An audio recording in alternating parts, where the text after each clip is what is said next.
Hello everyone, this is Bablu sir and you are watching is to learn English spoken channel.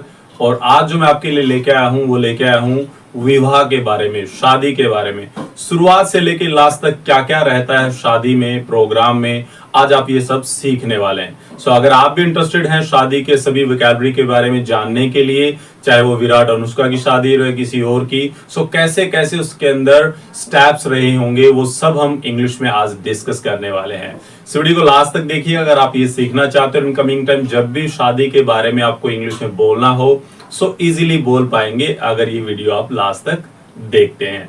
So without taking more time I am going to start. शुरू करने के लिए जा रहा हूं। सबसे पहले बात यही करेंगे कि शादी को इंग्लिश में बोलते क्या है या फिर विवाह को इंग्लिश में बोलते क्या है। सो अगर मैं बात करूं यहाँ पे शादी को इंग्लिश में क्या बोलते हैं, इसके लिए मेरे पास 3 वर्ड्स हैं।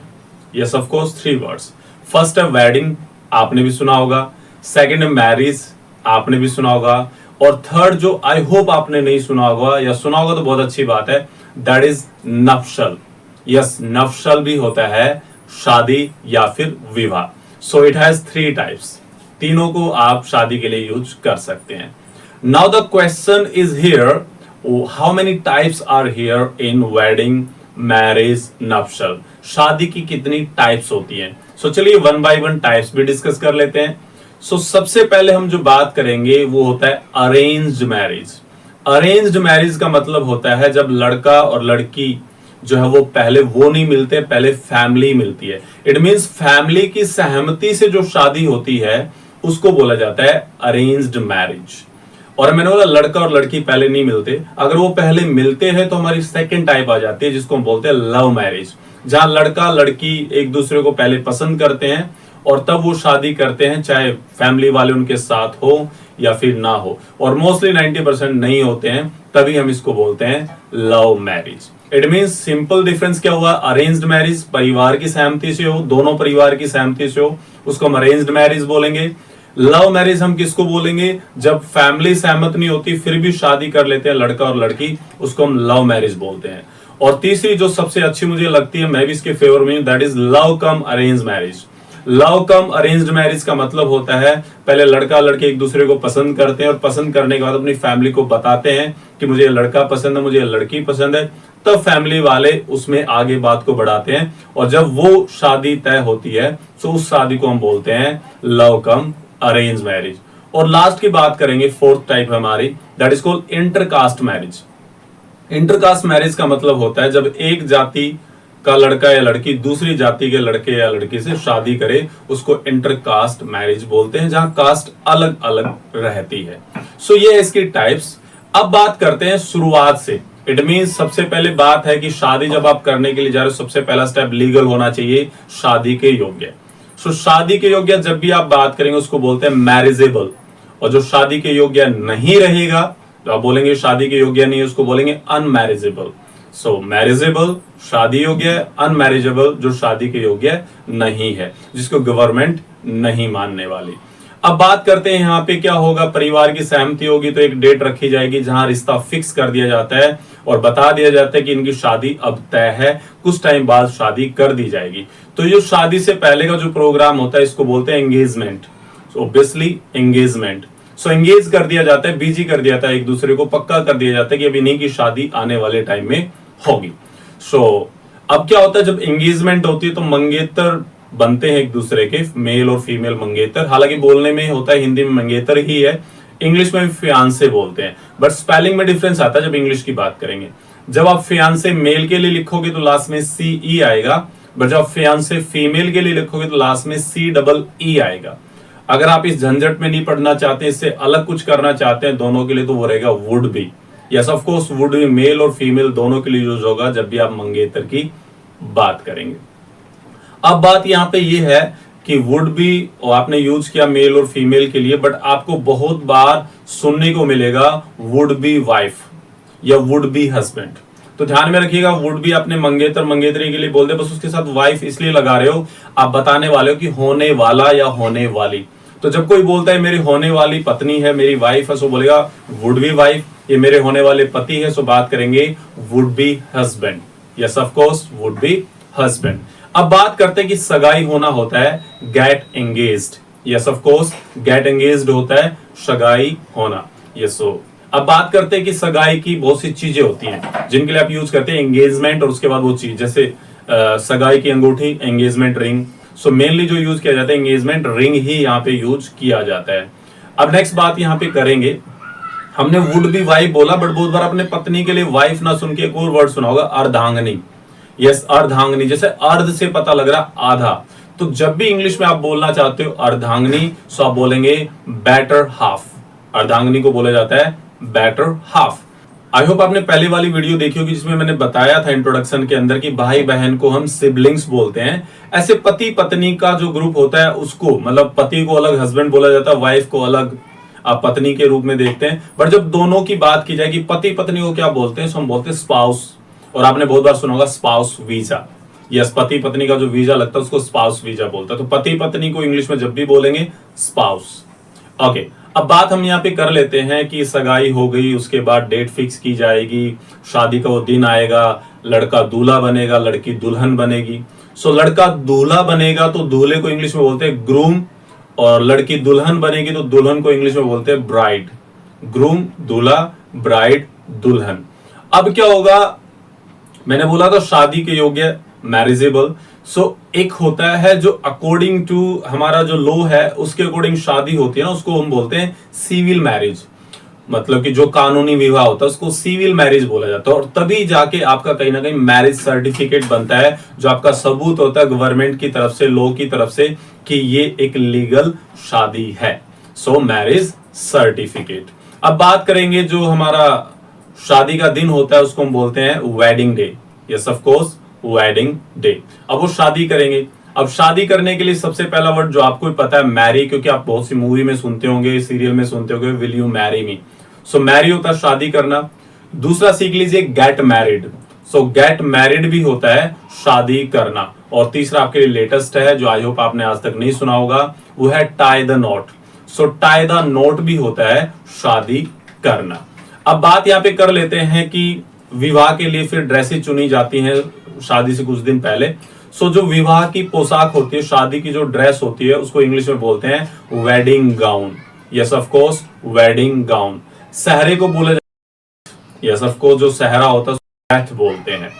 नेक्स्ट की बात अब यहाँ पे कर लेते हैं कि लड़की के लिए बहुत सी चीजें ढूंढनी होती है, बहुत सी चीजें खरीदनी होती है। तो शादी की चीजें होती हैं, जैसे शादी की अंगूठी तो बोलेंगे वेडिंग रिंग। और आजकल तो एक नया ट्रेंड चला है कि शादी जब होती है ना, केक भी काटा जाता है। तो शादी का केक हो जाएगा वेडिंग केक। और भी चीजें हो सकती है, शादी के गिफ्ट होते हैं तो शादी के गिफ्ट को बोलेंगे वेडिंग गिफ्ट्स। और जो आपके घर आता है जिसमें आपको इनवाइट किया जाता है वो होता है वेडिंग कार्ड। ध्यान में रखिएगा, वेडिंग में जाते, मैरिज में नहीं जाते, क्योंकि कार्ड पे भी लिखा होता है वेडिंग। क्योंकि मैरिज तो 7 फेरों के बाद स्टार्ट होती है। वेड का मतलब इस 2 दिलों का मेल होता है। तो आप उस प्रोग्राम में जाते हो जहां 2 दिलों का मेल होता है, 7 फेरे होते हैं, उसके बाद आप अपने घर वो उनकी लाइफ शुरू करते हैं, तो उसको मैरिज बोला जाता है। और सब नेक्स्ट बात यहाँ पे करेंगे, जैसे वेडिंग रिंग हमने बोला, तो ऐसे मांग टिक्का होता है। सो मांग टिक्का जब भी आप इंग्लिश में बोलेंगे तो बोलेंगे had locket. Yes of course, had locket रहेगा आपका मांग टिक्का। नाक में पहनने वाले आपने देखा होगा ना, बहुत सी मूवी के अंदर जो दुल्हन होती है बड़ा सा नाक में रिंग पहनती है। तो ध्यान में रखिएगा, यूजुअली नहीं पहना जाता, बस उसी दिन पहना जाता है। तो उसको बोला था नोज रिंग। आपने नोज पिन सुनी होगी, रेगुलर पहनी जाती है, बट वो नोज रिंग होता है जो शादी वाले दिन ही पहना जाता है। नेक्स्ट यहाँ पे बात करेंगे हम, जैसे पाँव में पहना जाता है तो उसको बोलेंगे टो। जैसे बिछिया जिसको बोलते हैं तो उसको बोलेंगे टो रिंग। पायल को बोलेंगे हम एंकलेट, ये हो सकता है। ओके, अब बात करेंगे विवाह का समारोह जो होगा, जहां ये प्रोग्राम होगा, उसको बोलेंगे wedding ceremony. Yes of course, wedding ceremony. और अगर हम बात करें रथ की, क्योंकि दूल्हे को रथ में बैठा के लेके आया जाता है आजकल, पहले तो घोड़ी पे होता था, अब रथ में होता है, थोड़ा शाही रॉयल दिखाने के लिए रथ में। सो रथ को बोलते हैं चैरियट। चैरियट होता है रथ। और आपने बहुत से बुजुर्ग को देखा होगा जो सीनियर होते हैं, उस बारात में रिस्पॉन्सिबल होते हैं, वो पगड़ी पहनते, साफा पहनते, उसको बोलते हैं ट्रबन। यस ऑफ कोर्स, ट्रबन, जो मोस्टली पिंक कलर में ज्यादा आपको दिखाई देती है। ओके, नेक्स्ट यहाँ पे बात करें तो हम बात करेंगे कि अब बारात ऑब्वियसली मेन होती है शादी के अंदर। सो बारात की जब आप बात करेंगे तो बारात को इंग्लिश में आप बोलेंगे वेडिंग प्रोसेशन। वेडिंग प्रोसेशन होता है बारात। और अगर बात करेंगे बाराती की, सो या तो आप बोलिए वेडिंग प्रोसेशनर्स, या फिर आप बात करेंगे वेडिंग गेस्ट। आपके हो जाते हैं यहाँ पे बाराती। अब बात करेंगे उधर से जैसे रथ यहाँ पे पूछा, लड़की के लिए भी तो होता है, वो क्या बोलते हैं उसको, पालकी या फिर डोली। सो पालकी या डोली की जब बात करेंगे तब इसको बोलेंगे पालकी। पालकी होता है, जैसे पालकी पालकी वैसे ही मैच हो रहा है। सो पालकी होता है डोली या फिर आपकी पालकी। ओके, अब बात यहाँ पे कर लेते हैं जहां 7 फेरे होंगे। तो 7 फेरे जहां होते हैं उस जगह को बोलते हैं कैनपी। जहां वो 4 पिलर लगा के बनाया जाता है उसको बोलते हैं कैनपी।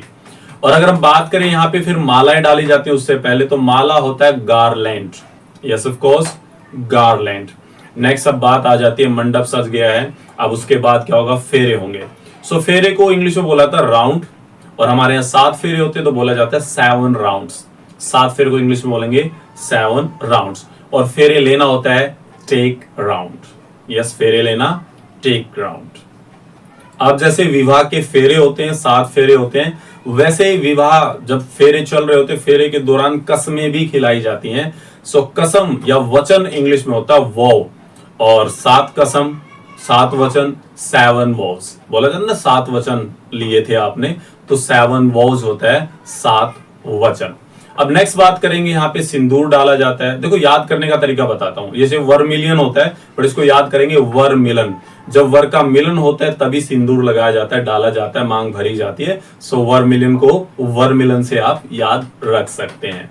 नेक्स्ट है मंगलसूत्र। सो मंगलसूत्र को बोलेंगे वेडिंग नेकलेस आप, या फिर वेडिंग चेन भी बोल सकते हैं आप इसको। नेक्स्ट यहाँ पे यूज करेंगे हम शादी का गठबंधन। सो शादी का गठबंधन होगा wedding note. Yes of course, wedding note होगा शादी का गठबंधन। नेक्स्ट यहाँ पे बात करेंगे कन्यादान की। कन्यादान भी किया जाता है, तो कन्यादान को बोलते हैं give away. Yes, give away. जब मतलब लड़की वाले कन्या का दान कर देते हैं, भाई अब आपकी है ये, आप इसको संभालो, आपके हवाले। सो कन्यादान किया जाता है, उसको बोलते हैं गिव अवे। वैसे कन्यादान वो भी होता है जब लिखवाया जाता है कि इतने रुपए उसने कन्यादान डाला, तो वो भी गिव अवे ही होगा। नेक्स्ट यहाँ पे बात कर लेते हैं, कन्यादान के बाद जो हमारी बात रहेगी वो होता है दहेज। जो अपनी इच्छा से दिया जाए अच्छी बात है, बट अगर डिमांड की जाए वो गलत है। तो दहेज को बोलते हैं डॉरी। यस, डॉरी होता है दहेज। अब एक रस्म बहुत अच्छी होती है, जूता चुराई। सो जूता चुराई रस्म को बोलते हैं शू स्टीलिंग सेरेमनी, जूता चुराई। अब बात है कि मायका ससुराल हो जाता है उसके बाद। सो मायका ससुराल इंग्लिश में क्या रहेगा? सो मायके को बोलेंगे तो बोलेंगे पैटर्नल होम, और अगर आप ससुराल को बोलेंगे तो laws house. Yes of course, laws house. Next बात करेंगे दामाद, तो दामाद इंग्लिश में होगा सन इन लॉ। अगर बात करेंगे यहाँ पे कुछ दामाद घर जमाई बन जाते हैं, सो घर जमाई को बोलेंगे रेजिडेंट सन इन लॉ। बहू को बोला जाता है डॉटर इन लॉ, या फिर अगर बात करें साली की, सिस्टर इन लॉ, या फिर हो सकता है साला तो बोलेंगे ब्रदर इन लॉ। इसके बाद क्या होगा, एक साल बाद आती है शादी की सालगिरह। तो शादी की सालगिरह को बोला जाता है wedding anniversary. Yes of course, wedding anniversary. और बहुत बार आपने एक बहुत अच्छा डायलॉग भी सुना होगा, एक लाइन भी सुनी होगी, क्या मुहूर्त निकलने का इंतजार कर रहे हो? तो जब भी किसी से पूछा जाता है क्या मुहूर्त निकलने का इंतजार कर रहे हो, तो बात किया जाता है are you waiting for the stars to align. मुहूर्त निकलने का इंतजार कर रहे हो क्या? So it is all about wedding. जो मैंने आपको सिखाया है शुरुआत से लेके लास्ट तक, मैंने कोशिश की है कि सब कुछ मैं आपको सिखा पाऊं जो शादी से रिलेटेड होता है। फिर भी अगर आपको लगता है कहीं से कुछ मिस हो गया, छूट गया है और मैंने आपको एक्सप्लेन नहीं किया है, आपको वो पूछना है तो आप कमेंट सेक्शन में डाल दीजिएगा। I will response as soon as possible. मैं आपका रिस्पॉन्स करूंगा, और हो सका अगर ज्यादा कुछ रहेगा तो नेक्स्ट वीडियो, नेक्स्ट पार्ट उसी के लिए हम बना देंगे। सो अगर वीडियो अच्छा लगा तो वीडियो कर लीजिएगा लाइक, चैनल पे पहली बार आए तो चैनल को सब्सक्राइब जरूर कर लीजिएगा। क्यों? क्योंकि मैं ऐसी कोशिश करता रहता हूं जिससे आपकी इंग्लिश अच्छी हो। पहली बार आए तो एक और बात बता देता हूं, प्लेलिस्ट में जाइएगा, सबसे पहले बेस ऑफ स्पोकन 1 by 1 उन वीडियोस को देखिएगा ताकि आपका बेस बन पाए। उसके बाद कोई भी वीडियो देखेगा आपको अच्छे से समझ में आ जाएगी। सो मिलते हैं किसी नए टॉपिक के साथ। Till then have a nice time.